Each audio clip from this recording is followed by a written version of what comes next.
سفارت خانہ پاکستان الریاض کی جانب سے یوم دفاع پاکستان کے مناسبت سے ایک پروقار تقریب منعقد کی گئی، جس میں سابق آرمی چیف اور اسلامی عسکری اتحاد کے commander general retired Raheel Sharif, سفیر پاکستان احمد فاروق، military defence اتاشی brigadier Muhammad Asim اور دیگر ممالک کے سفارتکاروں، فوجی افسران سمیت ایمبیسی افسران اور کمیونٹی ممبران نے بھی شرکت کی۔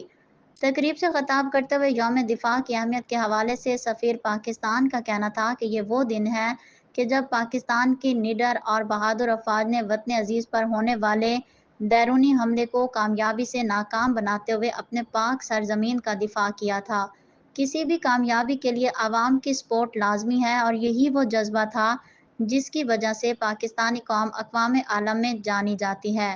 ان کا یہ بھی کہنا تھا کہ کشمیر کی آزادی تک حکومت پاکستان، پاکستانی قوم اور افواج پاکستان اپنی جدوجہد جاری رکھیں۔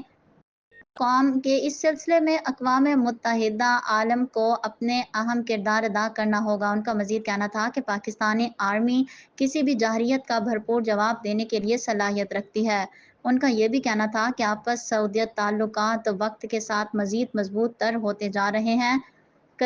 تقریب سے خطاب کرتے ہوئے military defence اتاشی brigadier Muhammad Asim کا کہنا تھا کہ پاک آرمی نے ہمیشہ اپنی پیشہ ورانہ صلاحیتوں کی بدولت ملکی دفاع کو یقینی بنانے کے ساتھ ساتھ خطے میں امن کے لیے بھی اپنا کردار ادا کیا ہے۔